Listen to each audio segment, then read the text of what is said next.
السلام عليكم ورحمة الله وبركاته. الحمد لله رب العالمين والعاقبة للمتقين والصلاة والسلام على أشرف الأنبياء والمرسلين محمد وعلى آله وأصحابه أجمعين. আলহামদুলিল্লাহ, আল্লাহ পাকের দরবারে লাখো কোটি শুকরিয়া। আল্লাহ সুবহানাহু ওয়া তাআলা আমাদেরকে আস্তে আস্তে একটার পর একটা ধাপ ফরজাইন জরুরি ইলম আমাদেরকে শেখার তৌফিক দান করছেন। আমরা ধারাবাহিকভাবে শুরু থেকেই আদাবুল ইলম, ইমানিয়াত, ইবাদাত, তাহারাত, সালাত, যাকাত, সিয়াম, ফরজাইনের যে মৌলিক ইবাদতের প্রাথমিক যে অংশগুলো, এগুলো 80% শেষ করে ফেলেছি। এখন আমাদের শেষের যে ব্যাপার সেটা হচ্ছে হজ, কোরবানি। এগুলোর মধ্যে দিয়ে আমাদের ইবাদাতের অংশ শেষ হবে। এরপর ইনশাআল্লাহুল আজিজ আমরা মুআমালাত শুরু করব। তো আমাদের জন্য আরো অনেক বড় আল্লাহ তাআলার একটা করুণা এবং অনুগ্রহ যে আমরা হজের মৌসুমে হজের আলোচনা করতে পারতেছি। আমরা যে সময় হজ শুরু করতেছি, হজের আলোচনা শুরু করছি, সেই সময় হজের মাসও শুরু হয়ে গেছে। শাওয়াল শেষ হচ্ছে, জিলকদ শুরু হচ্ছে। তো আমরা আল্লাহ তাআলার কাছে দোয়া করি, আল্লাহ তাআলা যেন আমাদেরকে হজের ইলম শেখার মাধ্যমে হজ করার তৌফিক আমাদেরকে দান করে এবং এই ইলমের বিনিময়ে আমাদেরকে হজ আল্লাহ তাআলা দান করে। এটা আমরা আল্লাহর কাছে দোয়া করি।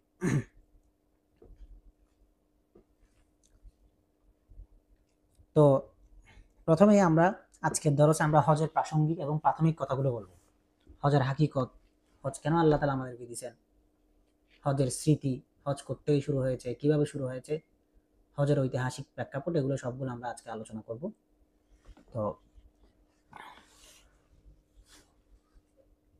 তো যাই হোক, স্লাইডে আমরা যা দেখব,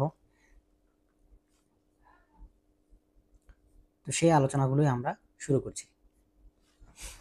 আল্লাহ সুবহানাহু ওয়া তাআলা হজ সম্পর্কে বলেছেন, ওয়াজ্জিন ফিন নাসি বিল হাজ্জি ইয়াতুকা রিজালান ওয়া আলা কুল্লি দামিরি ইয়াতিনা মিন কুল্লি ফাজ্জিন আমিক লিয়াশহাদু মানাফিআ লাহুম ওয়া ইয়াযকুরু ইসমাল্লাহি ফি আইয়ামিন মা'লুমাত আলা মা রাযাকাহুম মিন বাহিমাতিল আন'আম ফাকুলু মিনহা ওয়া আত'ইমুল বাঈসাল ফাকির সুম্মা লিয়াকদু তাফাসাহুম ওয়া লিউফু নুযুরাহুম ওয়া লিয়াতাওয়াফু বিল বাইতিল আতীক। আল্লাহ তাআলা সূরা হজের মধ্যে বলেছেন, আর মানুষের সবাই তুমি হজের ঘোষণা দাও, তখন তারা পায়ে হেঁটে উটে চড়ে তোমার কাছে এসে উপস্থিত হবে, যে উটগুলো সুদূর পথ অতিক্রম করে এসে পৌঁছাবে, যেন তারা তাদের কল্যাণ নিজের চোখে দেখতে পারে। আর কোরবানির নির্দিষ্ট দিনগুলোতে কোরবানির পশু জবাই করার সময় আল্লাহ তাআলার নাম উচ্চারণ করতে পারে। ওইসব প্রাণীদের উপরে যেন আল্লাহ তাআলার নাম উচ্চারণ করে, যা আল্লাহ তাআলা তাদেরকে রিজিক হিসেবে দান করেছেন। সুতরাং এগুলো তোমরা খাও এবং অভাবগ্রস্তদেরকে তোমরা দান করো। অতঃপর তারা যেন তাদের সমস্ত অপরিচ্ছন্নতা নাপাকিকে দূর করে নিজেদের ওয়াজিব কাজগুলোকে সমাধা করে আর বাইতুল আতিক বা প্রাচীন ঘরের চারপাশে তারা যেন তাওয়াফ করে। তো এই হচ্ছে আল্লাহ তাআলা হজের বিধানটা দিয়েছিলেন। তো হজের বিধান আল্লাহ তাআলা আমাদেরকে কেন দিয়েছেন, এবং হজ নিয়ে অনেকের অনেক প্রশ্ন থাকে। সেই প্রশ্নগুলো হচ্ছে যে পৌত্তলিকরা যেরকম চারপাশে পূজা করে, মূর্তির পূজা করে, তো এরকম আমরা কি কোনো ঘরের পূজা করি কিনা। তো এবং বান্দা আল্লাহ তাআলার কাছে আল্লাহ তাআলার নৈকট্য লাভ করার জন্য যে সমস্ত উপায়গুলো আছে, সেই উপায়গুলোর মধ্যে হজ কিভাবে কাউন্ট হইতে পারে। তো এইসব বিষয়গুলো নিয়েই এইসব বিষয়গুলোর উত্তরটাই হচ্ছে হজের হাকিকত। প্রথমত মানুষের মধ্যে একটা কামনা থাকে, সে হচ্ছে আল্লাহ তাআলার নৈকট্য লাভ করতে চায়, আল্লাহ তাআলার নিকটবর্তী সে হতে চায়।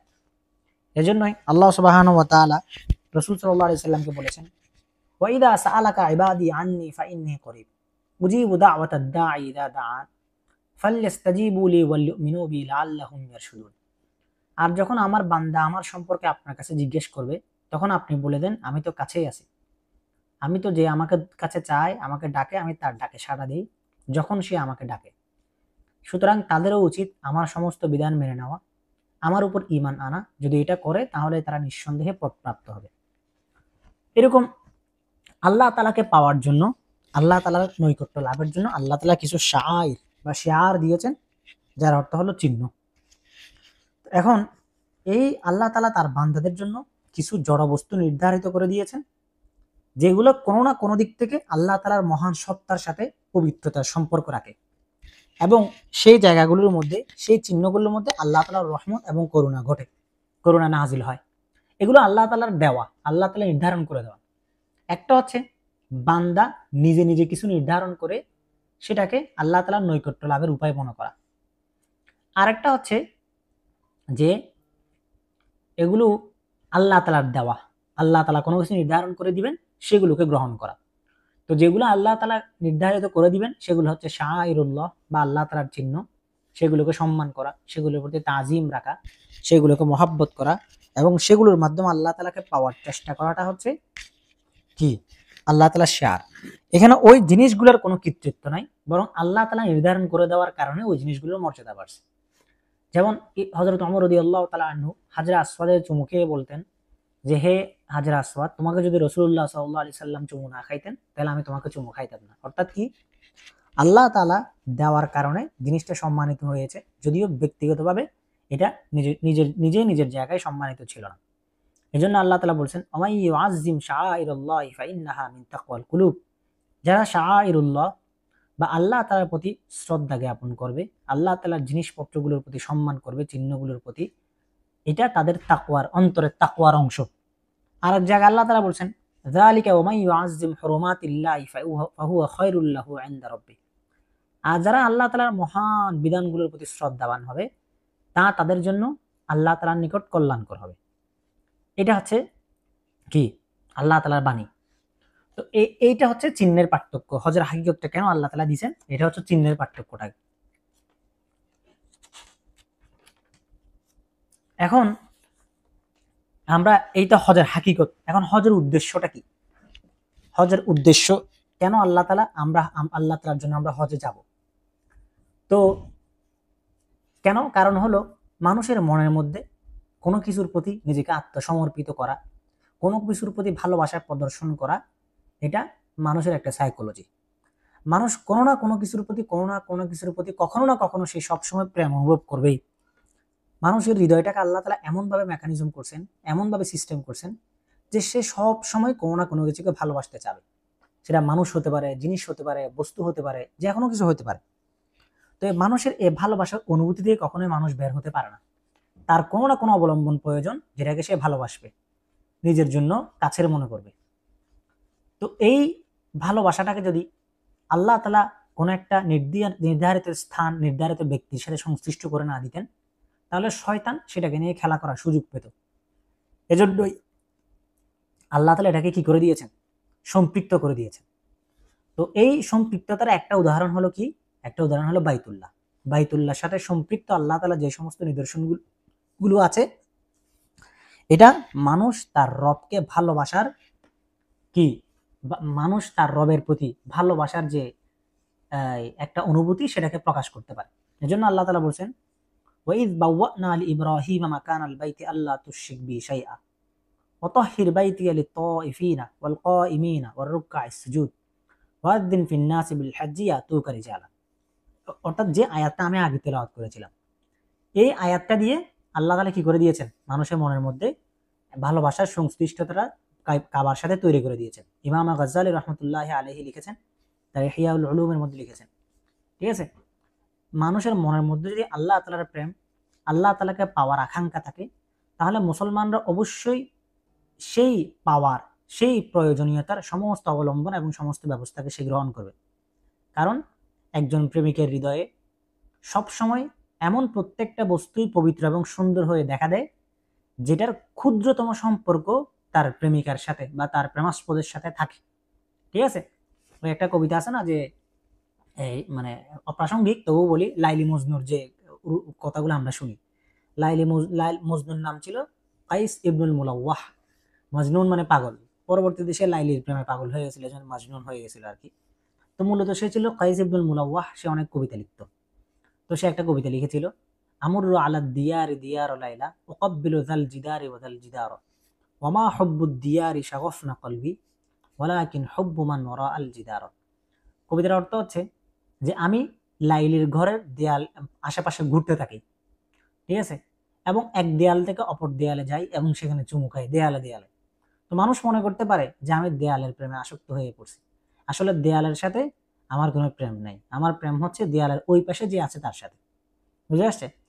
তো ক্ষুদ্রতম কোনো কিছুরও যদি সম্পর্ক থাকে, তাহলে মানুষের চোখে সেটা অনেক বেশি সুন্দর, পবিত্র এবং অনেক বেশি আকর্ষণীয় হয়ে ধরা দেয়।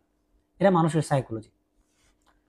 তো যতক্ষণ পর্যন্ত সে তার ওই প্রেমাস্পদকে, তার প্রেমিকাকে সে দেখতে পাচ্ছে না, ততক্ষণ পর্যন্ত সে ওই বস্তুগুলাকে, তার হৃদয়ের যে চাওয়া, সেই উত্তাপকে থামানোর জন্য সে চেষ্টা করে। তো ইমাম গজ্জালী রহমতুল্লাহ আলাইহি বলছেন, সুতরাং কাবার সাথে বাইতুল্লাহর সাথে সম্পর্ক হলো আল্লাহ তাআলার জাতের সম্পর্ক। যেহেতু একজন বান্দা আল্লাহ তাআলাকে ভালোবাসে, এজন্য প্রত্যেকটা বান্দা, প্রত্যেকটা মুসলমান কাবার জন্য পাগল হবে, এটাও স্বাভাবিক। কাবার জিয়ারত লাভে সে ধন্য হবে।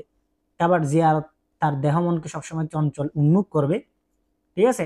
এমনকি যদি আল্লাহ তাআলা তো হজের বিনিময়ে, উমরার বিনিময়ে সওয়াবের ঘোষণা দিয়েছেন, কিন্তু আল্লাহ তাআলার পক্ষ থেকে কোনো পুরস্কার, কোনো জাযার ঘোষণা না থাকলেও মানুষ কাবার কাছে যাইতো এবং কাবাকে চুমু খাইতো। বুঝে আসছে? শাহ ওয়ালিউল্লাহ মুহাদ্দিস দেহলভী রহমতুল্লাহ আলাইহি হুজ্জাতুল বালিগার মধ্যে লিখেছেন, মাঝে মাঝে মানুষ তার রবের প্রতি সুতীব্র আকর্ষণ অনুভব করে এবং তার প্রেমে সে পাগল হয়ে ওঠে। তখন সে তার আবেগ এবং উচ্ছ্বাসকে শান্ত করার জন্য অবলম্বন খুঁজতে শুরু করে। এরপরে সে এই সিদ্ধান্তে এসে পৌঁছায় যে কাবার দিদার, কাবাকে দেখাই হচ্ছে একমাত্র উপায় নিজের অন্তরের যে চাওয়া, নিজের অন্তরের যে আগুন, সেটাকে নিবানো। বুঝে আসছে? তো কাবা, হজ, এগুলো এমন এক জিনিস, এটা আসলে যতক্ষণ পর্যন্ত আপনি নিজে এক্সপিরিয়েন্স করেন নাই, ততক্ষণ পর্যন্ত এটা বুঝে ওঠা আসলে সম্ভব না। আল্লাহ তাআলা শুকরিয়া, আল্লাহ তাআলা আমাকে নিয়ে গেছেন।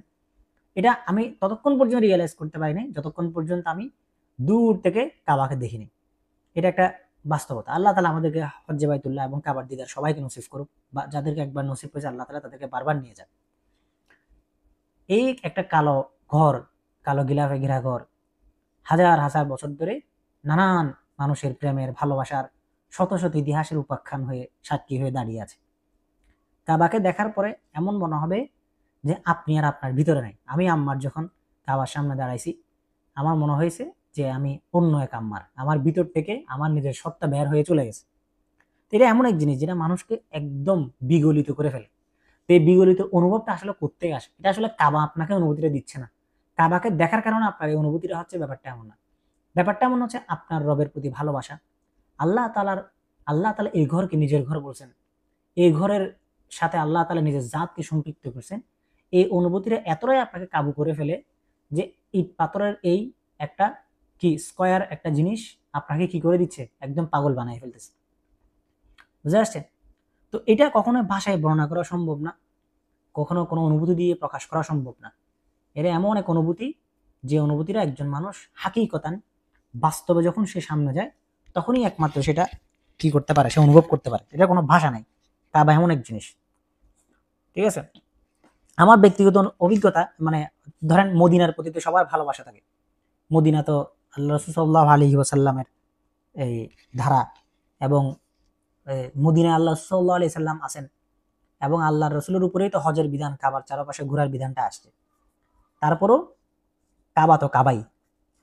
তো কাবা দেখলে অন্য ধরনের হয়, আর মদিনায় গেলে যেটা হয়, রসুলের রওজা দেখলে হৃদয়ের ভালোবাসা উপচে পড়ে, প্রেম মনের মধ্যে অনেক কিছু জাগ্রত হয়, কিন্তু সেটা অনুভব থাকে। ঠিক আছে?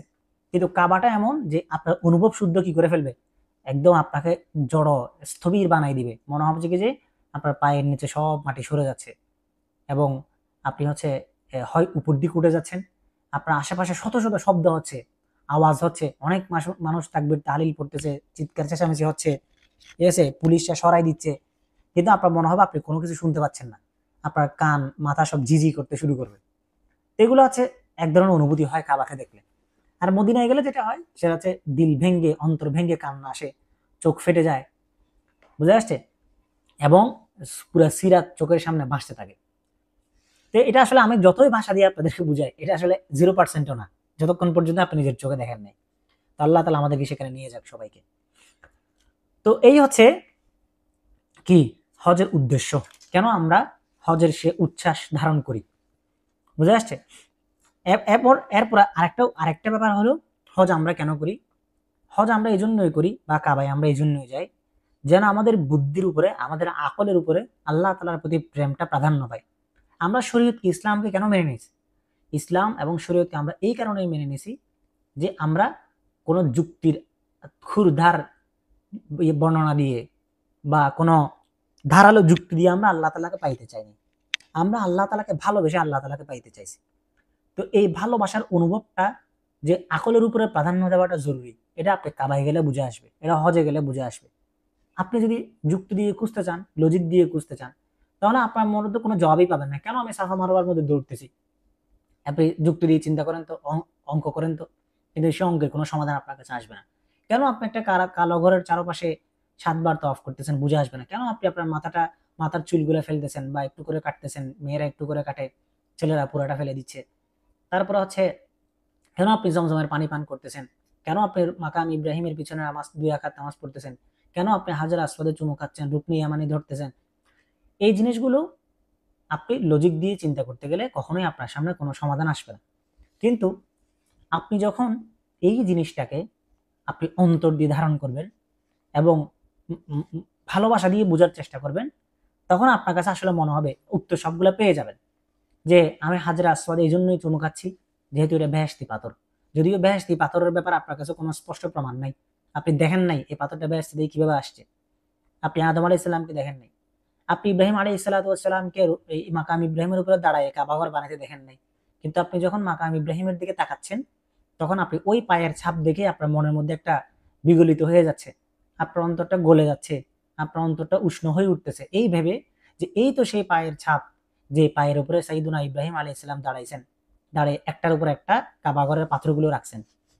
তারপর হচ্ছে আপনি হচ্ছে যখন এই রুকনি ইয়ামানি দেখতেছেন, আপনি যখন হাজার আসওয়াদে দৌড়াচ্ছেন, হাজার আসওয়াদের মধ্যে 2টা জায়গার মধ্যে সবুজ, কি বলে, সাফা মারওয়ার মধ্যে 2টা জায়গার মধ্যে সবুজ চিহ্ন দেওয়া আছে যেখানে পুরুষদেরকে দৌড়ায় দৌড়ায় পার হইতে হয়। সেখানে সবাই সাদা হেরাম পরে দৌড়াচ্ছে, দৌড়ে দৌড়ে পার হচ্ছে, দুমদাম দুমদাম আওয়াজ হচ্ছে। তো আপনি যদি যুক্তি দিয়ে চিন্তা করতে চান কেন এখানে আমরা দৌড়াচ্ছি, যেহেতু এখানে তো দৌড়াইছেন হাজরা আলাইহিস সালাম, আমরা কেন দৌড়াচ্ছি পুরুষ হয়ে, এগুলোর কোনো উত্তর পাবেন না। কিন্তু আপনি যদি এইটা যদি অনুভব করেন যে এই তো সেই পাহাড়, যে পাহাড়ের মধ্যে সাইয়্যিদুনা ইসমাইল আলাইহিস সালাতু ওয়াস সালামকে এক পাশে রেখে হাজরা আলাইহিস সালাম পানির জন্য এক পাহাড় থেকে আরেক পাহাড়ে দৌড়াইছিলেন, এবং সেটাকে নিদর্শন হিসেবে আল্লাহ তাআলা কিয়ামত পর্যন্ত সমস্ত উম্মতের উপরে কি করে দিয়েছেন, বাধ্যতামূলক করে দিয়েছেন যে তাকে সাফা মারওয়ার মধ্যে দৌড়াইতে হবে। এই অনুভবটা আপনার মনের মধ্যে যখন আসবে, তখন আপনার মাথা ফাঁকা হয়ে যাবে, সমস্ত যুক্তি থেকে আপনার মাথা দূরে সরে যাবে। বুঝে আসছে? তো এই যে আমরা গেলে কি হবে, কাবায় গেলে কাবার দিকে তাকালে কি কি হয়, বুদ্ধির উপরে আমাদের হৃদয়ের প্রেমটাকে আমরা প্রাধান্য দিতে থাকি, প্রাধান্য দেওয়ার অনুভূতিটা আমাদের মধ্যে ভালোভাবে জাগ্রত হয়। বুঝে আসছে? তাহলে হজের উদ্দেশ্য কি?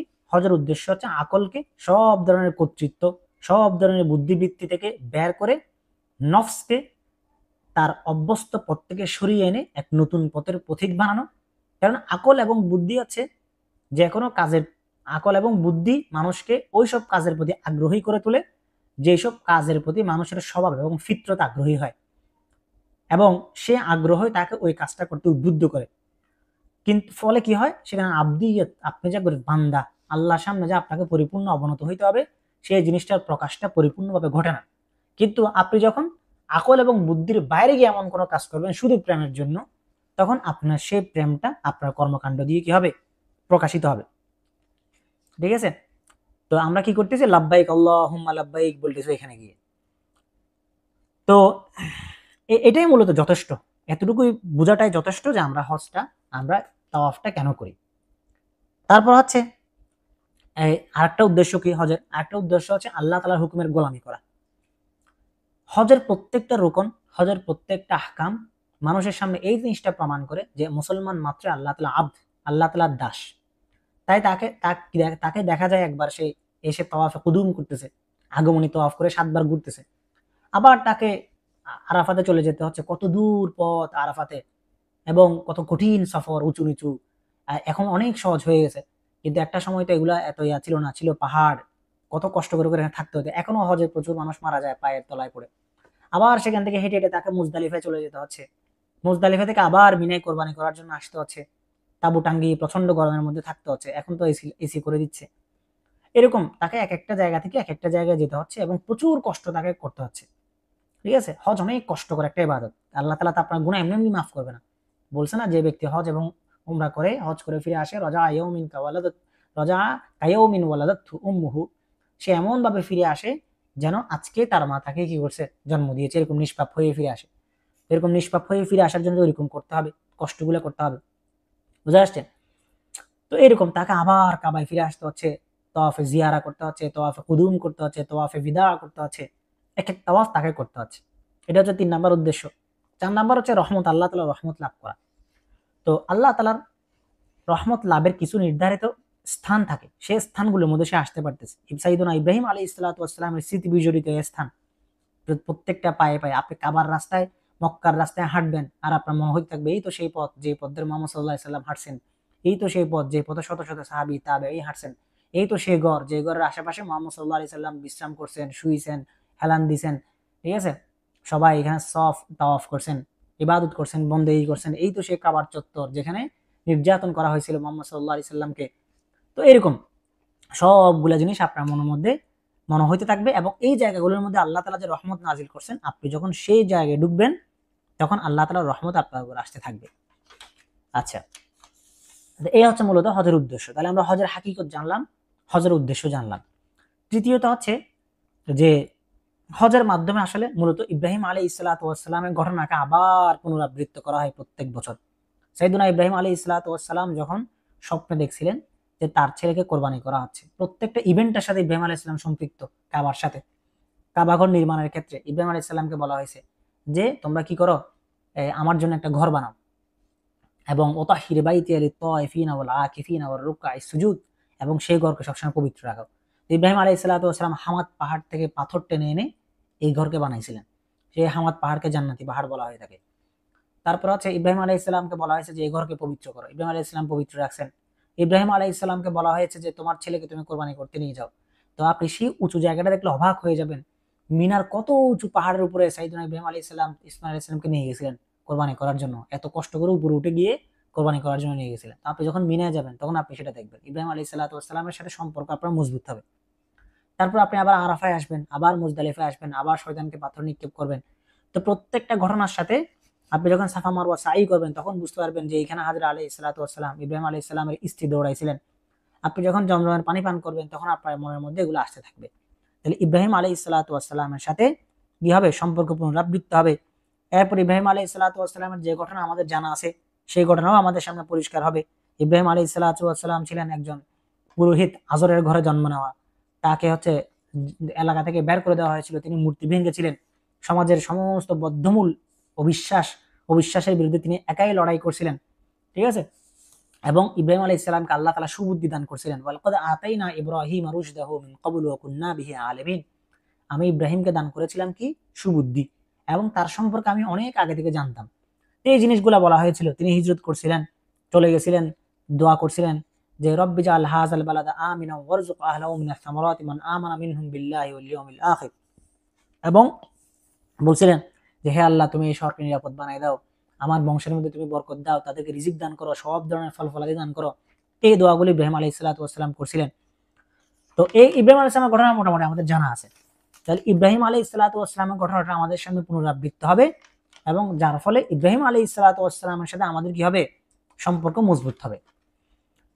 তো এটা হচ্ছে কয় নাম্বার পয়েন্ট, 3 নাম্বার পয়েন্ট। প্রথমে আমরা আলোচনা করেছি কি, হজের হাকিকত, হজ কি। 2 নাম্বার আমরা কি আলোচনা করলাম, হজের উদ্দেশ্য কি, কেন আমরা হজ করি। এটার সাথে সংশ্লিষ্ট আমরা 3টা বিষয় বললাম। একটা হচ্ছে আল্লাহ তাআলার প্রেম, আল্লাহ তাআলার ভালোবাসা, প্রেমের প্রকাশ জাহির করা, প্রেমের প্রকাশ করা। 2 নাম্বারে আমরা কি বলেছি যে একজন হাজী সাহেব হলো আল্লাহ তাআলার হুকুমের গোলাম। 3 নাম্বার হলো রহমতের স্থান, সে রহমত পাওয়ার জন্য জায়গাগুলোতে সে যায়। 4 নাম্বার কি বলেছিলাম, আকলের উপরে হৃদয়কে প্রাধান্য দেওয়ার মনস্তত্ত্ব হজের মধ্যে গেলে প্রকাশিত হয়। এটা ছিল 2 নাম্বার পয়েন্টের 4টা শাখা। 3 নাম্বার আমরা বললাম ইব্রাহিম আলাইহিস সালাতু ওয়াস সালামের সাথে সম্পর্ক মজবুত হয়, কারণ ইব্রাহিম আলাইহিস সালাতু ওয়াস সালামের ঘটনাগুলি কি হয়, বারবার পুনরাবৃত্ত হয়। ঠিক আছে? এবং ইব্রাহিমের জিন্দেগির স্মৃতি আমরা কি করি, এই বহন করি। ইব্রাহিম আলাইহিস সালাম দোয়া করছিলেন, এবং এই এলাকাগুলোকে আল্লাহ তাআলা কি করে দিয়েছেন, হারাম করে দিয়েছেন। হারাম এরিয়ার মধ্যে কোনো কিছু করা যায় না। হারাম এরিয়ার মধ্যে, এবং এত বেশি সতর্কবার্তা দেওয়া হয়েছে যে হারাম এরিয়ার মধ্যে কোনো পশু মারা যাবে না, কোনো গাছের পাতা ছিঁড়া যাবে না, মুহরিম অবস্থায় কিচ্ছু করা যাবে না, করলে দম দিতে হবে, করলে আরেকটা পশু কোরবানি করতে হবে। শত শত কবুতর এখানে আছে, কিন্তু কেউ এগুলো ধরতেও পারে না, দম দিতে হবে। বুঝে আসছে? আওয়ালাম নুমাক্কিন লাহুম হারাবান আমিনা ইউজবা ইলাইহি থামারাতি কুল্লি শাইইন রিজকাম মিন লাদুন্না ওয়ালাকিন্না আকসারাহুম লা ইয়ালামুন। আমি কি তাদেরকে নিরাপদ এক হারাম শরীফের স্থান দেই নাই, যেখানে আমার পক্ষ থেকে রিজিক হিসেবে সমস্ত কিসিমের ফল তাদেরকে কি করা হয়, জড়ো করে দেওয়া হয়। ফাল্লিয়াবুদু, সূরা কুরাইশের মধ্যে বলেছেন ফাল্লিয়াবুদু রাব্বা হাযাল বাইতিল্লাযী আত'আমাহুম মিন জু' ওয়া আমানাহুম মিন খাউফ। সুতরাং এই কাবা ঘরের মালিকেরই আমাদের ইবাদত করা উচিত, যিনি কি করেছেন, ক্ষুধার মধ্যে আমাদেরকে খাবার দিয়েছেন এবং ভয়ের সময় আমাদেরকে কি দিয়েছেন, নিরাপত্তা দিয়েছেন। মিল্লাত আবিকুম ইব্রাহিম হুয়া সাম্মাকুমুল মুসলিমিন মিন ক্বাবলু ওয়া ফি হাযা লিয়াকুনা আর-রাসূলু শাহীদান আলাইকুম ওয়া তাকুনু শুহাদাআ আলান নাস ফাকিমুস সালাতা ওয়া আতুজ যাকাতা ওয়াতাসিমু বিল্লাহ হুয়া মাওলাকুম ফানি'মাল মাওলা ওয়া নি'মান নাসির। সুতরাং তোমরা তোমাদের পিতা ইব্রাহিমের মিল্লাতের উপর অটল থাকো, যিনি তোমাদেরকে মুসলমান হিসেবে আখ্যায়িত করেছেন, এবং পূর্ব এই কোরআনে যেন রসুল তোমাদের সম্পর্কে সাক্ষী হতে পারেন আর তোমরা মানুষের সম্পর্কে সাক্ষী হতে পারো। সুতরাং তোমরা নামাজের প্রতি যত্নবান হও, যাকাত দাও, আল্লাহ তাআলাকে আঁকড়ে ধরো, তিনি তোমাদের সব কিছুর পরিচালক এবং উত্তম পরিচালক। সুতরাং এবং তিনি তোমাদের কি করার উত্তম সহায়ক, তিনি তোমাদেরকে সহায়তা করেন। তো এই হচ্ছে কি ইব্রাহিম আলাইহিস সালাতু ওয়াস সালামের সাথে সম্পর্কের কথা। এরপর হচ্ছে হজের মাধ্যমে আরেকটা বড় ব্যাপার হলো দিন ইসলামকে আল্লাহ তাআলা হজের মাধ্যমে হেফাজত করছেন, বিকৃতি থেকে হেফাজত করছেন। বুঝা যাচ্ছে? কারণ অন্যান্য দিনগুলো নানানভাবে বিকৃত হয়েছে, কিন্তু হজের মাধ্যমে আল্লাহ তাআলা সমস্ত মুসলমানকে এক জায়গায় করেন এবং দিন ইসলামের যে অকুণ্ঠতা, দিন ইসলামের যে অবিকৃতি, সেটাকে এর মাধ্যমে প্রকাশ করেন। হজ সম্পর্কে কারো কোনো কি থাকে না, মানে বিকৃতি করা যায় না, বিকৃতি করার কোনো বিধান নাই। সেই সাথে মুসলিম ভ্রাতৃত্ব প্রকাশিত হয়। ফাইজা আফাত্তুম মিন আরাফাতিন ফাযকুরুল্লাহ ইনদাল মাশআরিল হারাম ওয়াযকুরুহু কামা হাদাকুম ওয়া ইন কুনতুম মিন ক্বাবলিহি লামিনাদ দাল্লিন। তোমরা দলে দলে আরাফাত থেকে ফিরবে, তখন মাশআরুল হারামের কাছে আল্লাহ তাআলা জিকির করবে এবং তার প্রদর্শিত পথে তার জিকির করবে, এবং পূর্বে তোমরা নিশ্চয় এর সম্পর্কে কিছুই জানতে না। তো মাশআরুল হারাম নামে একটা জায়গা আছে, সেখানে সবাইকে জিকির করতে হয়, সেখানে সবাইকে নামাজ পড়তে হয়, ইত্যাদি ইত্যাদি নানান ধরনের কি আছে প্রেক্ষাপট এর সাথে সম্পৃক্ত আছে। আচ্ছা, তাহলে আমরা এখন যদি আমাদেরকে কোনো নাস্তিক প্রশ্ন করে যে হজটা আমরা কেন করি, তাহলে আমরা মাঝখানে হজের উদ্দেশ্যে যে 4টা যুক্তি, এই যুক্তিগুলো তাদের সামনে দিব। এগুলো আসলে এমন যুক্তি যেগুলো যুক্তি দিয়ে বের করা যুক্তি না, বরং এগুলো আছে ভালোবাসা এবং আবেগ দিয়ে বের করা যুক্তি।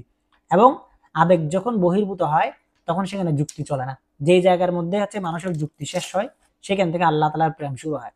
যুক্তি দিয়ে যদি ভালোবাসা হয়, তাহলে সেই যুক্তির সাথে কি থাকে না, কোনো সম্পর্ক থাকে না। আচ্ছা, এরপর হচ্ছে এখানে এই মিকাত আছে, মানে আমাদেরকে বিভিন্ন নির্ধারিত এরিয়া থেকে মুহরিম হয়ে হারাম হয়ে যেতে হয়। এই মিকাতটা কেন দেওয়া হয়েছে? মিকাতটা দেওয়ার কারণ হলো যেমন মানুষের মধ্যে কি করা হয়, অনুভূতি প্রবেশ করে। ঠিক আছে? যেমন কোন একটা গ্রামের লোক যদি কোনো একটা রাজার দরবারে, প্রধানমন্ত্রীর দরবারে কোনো ধরনের প্রটোকল মেনটেন না করে দুম করে ঢুকে পড়ে, তাকে যেমন কেউ অ্যাকসেপ্ট করবে না এবং তাকে বের করে দিবে, সেই রকম আল্লাহ তাআলার ঘর, আল্লাহ তাআলার এরিয়া, হারাম এরিয়ার মধ্যে অবশ্যই কি করতে হবে, মিকাত হয়ে নির্ধারিত হয়ে ঢুকতে হবে, ইহরাম বেঁধে সফর করে দুঃখ কষ্ট করে ঢুকতে হবে এবং নিজেকে পরিপূর্ণ অনুভূতি রেখে, নিজেকে পরিপূর্ণ প্রস্তুত রেখে প্রবেশ করতে হবে, না হলে সেখানে প্রবেশ করা সম্ভব হবে না। তারপর আছে এই হলক করতে হয়, চুল ফেলে দিতে হয়। এই চুল ফেলে দেওয়ার মাধ্যমেও কি হয়, এই নিজের মধ্যকার তুচ্ছতাকে জাহির করা হয় যে আল্লাহ তাআলার ঘরের সামনে আমি কিছুই না, আল্লাহ তাআলার ঘরের সামনে আমার কোনো স্টাইল চলবে না, আমার কোনো ফ্যাশন চলবে না। এগুলো কি হয়ে যায়, মানুষের মন থেকে বের হয়ে সে এর মধ্যে আসতে পারে। তো এইগুলো হচ্ছে এক একটা রহস্য। তারপর হচ্ছে কিছু ঐতিহাসিক ব্যাপার স্যাপার আছে, সেগুলো আমরা তুলে ধরতে পারি অন্যান্য বিষয়ের মধ্যে বা অন্যান্য ধর্মের মধ্যে যেগুলো আছে আর কি। মানে বিভিন্ন ধরনের ধর্মের মধ্যে বিভিন্ন ধরনের ঘরকে কেন্দ্র করে বা বিভিন্ন স্থানকে কেন্দ্র করে যে রিচুয়ালস গুলো আছে, সেগুলোর সাথে ইসলামের কি সম্পর্ক। যেমন প্রথমটা হচ্ছে বাইতুল মুকদ্দাস। বাইতুল মুকদ্দাস এবং বাইতুল মুকদ্দাসের আশেপাশে যে জায়গাগুলো আছে, সেই জায়গাগুলো এখনো পর্যন্ত সম্মানিত। তো বাইতুল মুকদ্দাসকে কেন্দ্র করে আমরা এখন অনেক কিছুই দেখতেছি। ইহুদি ধর্মের মধ্যেও বাইতুল মুকদ্দাসকে কেন্দ্র করে কথা আছে যে ইহুদি শরীয়ত মতে প্রত্যেকটা এই জিনিসপত্র নিয়ে, কিছু কিছু জিনিসপত্র নিয়ে বাইতুল মুকদ্দাসের কাছে আসতে হয়। তারপর হচ্ছে এরকম খ্রিস্টানদের জন্য ছিল। তো এই ধরনের বিভিন্ন আছে, হিন্দুদের মধ্যেও আছে, তারা কাশিতে যায়, তারপর হচ্ছে গঙ্গা স্নান করতে যায়। তো এগুলোর কোনো তেমন লজিক্যাল কোনো প্রেক্ষাপট তাদের কাছে নাই, এবং সেগুলো কোনো নির্দিষ্ট ধর্মের সাথে বা নির্দিষ্ট ইভেন্টের সাথে এগুলোর কোনো সম্পর্ক নেই, এগুলো জাস্ট তাদের তৈরি। ঠিক আছে? এবং তারা আস্তে আস্তে এগুলোকে কি করে ফেলতে পারে, মডিফাই করে ফেলতে পারে, এবং তারা সেগুলো করেও ফেলতেছে আস্তে আস্তে, তারা সেগুলো থেকে বের হয়ে আসতেছে অনেকেই। কিন্তু মুহাম্মদ সাল্লাল্লাহু আলাইহি সাল্লামের দেওয়া এই হজের সাথে এগুলোর সাথে তারা বের হয়ে আসতে পারতেছে না। বুঝে আসছে? আচ্ছা, তা এই হচ্ছে মোটামুটি কি হজের বিধান এবং আল্লাহ তাআলা কেন দিয়েছেন, হজের উদ্দেশ্য, হজের হাকিকত এবং অন্যান্য ধর্মের সাথে হজের যে অন্যান্য ধর্মের তুলনায় হজের শ্রেষ্ঠত্ব কোথায় আসছে সেটা। আচ্ছা, এবার আমরা আসতে পারি যে হজ করলে কি ফজিলত। হজের আসলে অনেকগুলো ফজিলত আছে। আল্লাহ রাসূল সাল্লাল্লাহু আলাইহি সাল্লাম প্রথমটা আমরা বলেছি যে ব্যক্তি হজ করে আল্লাহ তাআলা তার সমস্ত গুনাহ খাতাকে মাফ করে দেয়। তারপর হচ্ছে হজ করলে সমস্ত দারিদ্রতা দূর হয়ে যায়। হজ নিয়ে অসংখ্য গণিত হাদিস আছে, সেই হাদিসগুলো আমরা ধীরে ধীরে একটার পর একটা আলোচনা করব। সেগুলো আমাদের পরবর্তী দরজগুলোতে আস্তে আস্তে আসবে। হজ করলে গুনাহ মাফ হয়ে যায়, হজ করলে অভাব দূর হয়। হজ, তবে হজের জন্য শর্ত হলো কি, হজ ওমরার জন্য শর্ত হলো এই রিজিককে হালাল করা, ঠিক আছে? এবং যে হাজি যে একবার হজ করে তার হালাল রিজিক দিয়ে, হালাল টাকা পয়সা দিয়ে তার জীবনে কখনো অভাব আসবে না, এটাও আল্লাহ তাআলা বলছেন। ঠিক আছে? মান হাজ্জা তাবিউ বাইনাল হাজ্জি ওয়াল উমরা ফাইন্নাহুমা ইয়ানফিয়ানি আনিল ফাকরি ওয়াদ দুনুব।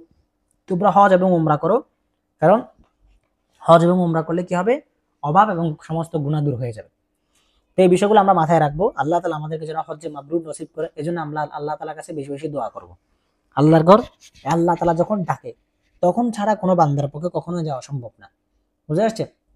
এমনিতে জাস্ট আপনাদেরকে এক্সাম্পল হিসেবে বলি, আমি যে উমরায় গেলাম সে উমরার ভিসা আমি করছিলাম ফেব্রুয়ারি মাসে, না আমি পাসপোর্ট জমা দিয়েছিলাম ডিসেম্বরের 25 তারিখে। তো সেই পাসপোর্টের ভিসা হলো আমার ফেব্রুয়ারিতে এসে, কারণ আমার প্ল্যান ছিল জানুয়ারির 25-এর দিকে যাওয়া। আমি তো হয়তো আপনাদেরকে আগেও বলেছিলাম যে আমি জানুয়ারিতে যাব, কিন্তু হয় নাই। তো হয় নাই, না হতে না হতে সেটা এপ্রিলের 25 তারিখে সে ফিক্স হয়েছে। অর্থাৎ আপনার যতই টাকা পয়সা থাকুক না কেন, আপনার যতই কোনো কিছু থাকুক না কেন, যতক্ষণ পর্যন্ত ফাদা রব্বাহু ফাজাব, আল্লাহ তাআলা তার বান্দাকে ডাকেন নাই, ফাদা আবদাহু ফাজাব, বান্দাকে ডাকেন নাই এবং বান্দা সাড়া দেওয়ার তৌফিক হয় না, ততক্ষণ পর্যন্ত সে যাইতে পারবে না। এটা আসলে আল্লাহ তাআলার কাছ থেকে কবুল করাই নিতে হয়। হজে যাওয়ার জন্য আল্লাহর ঘর দেখার, এটা আল্লাহ তাআলার কাছ থেকে কবুল করাই নিতে হয়। যতক্ষণ পর্যন্ত আপনি আল্লাহ তাআলার কাছ থেকে কবুল করাইতে পারেন নাই, ততক্ষণ পর্যন্ত এটা আপনার নসিব হবে না, আপনার তকদিরে সেটা আসবে না। বুঝে আসে? এই জন্য আমাদের কি করতে হবে, বেশি বেশি দোয়া করতে হবে, আল্লাহর কাছে চাইতে হবে, মুনাজাত করতে হবে, যেন আল্লাহ তাআলা আমাদেরকে আল্লাহ তাআলার ঘর দেখানোর জন্য নিয়ে যায়। তো এই অনুযায়ী আমরা আমল করবো ইনশাআল্লাহুল আজিজ। তা আমরা আজকে হজের প্রেক্ষাপট, ঐতিহাসিক প্রেক্ষাপট এবং হজের হাকিকত, উদ্দেশ্য, এগুলো নিয়ে আমরা আজকে প্রাথমিক আলোচনা করলাম, হজের ফজিলত ইত্যাদি নিয়ে। পরবর্তী ক্লাস থেকে আমরা ধারাবাহিকভাবে হজের বিষয়াদি নিয়ে আলোচনা শুরু করব। আমাদের প্রথম ক্লাস হবে হজের পরিচয়, হজ কাকে বলে এবং অন্যান্য যে বিষয়গুলো আছে ওইগুলো নিয়ে আমরা আস্তে আস্তে ইনশাআল্লাহ সামনের দিকে আলোচনা করব। তাহলে আজকে দরস আমরা এখানে শেষ করতেছি। আপনাদের কোনো প্রশ্ন থাকলে সেই প্রশ্নগুলো আপনারা আপনাদের গ্রুপে করতে পারবেন ইনশাআল্লাহ। আসসালামু আলাইকুম ওয়া রাহমাতুল্লাহি ওয়া বারাকাতুহু।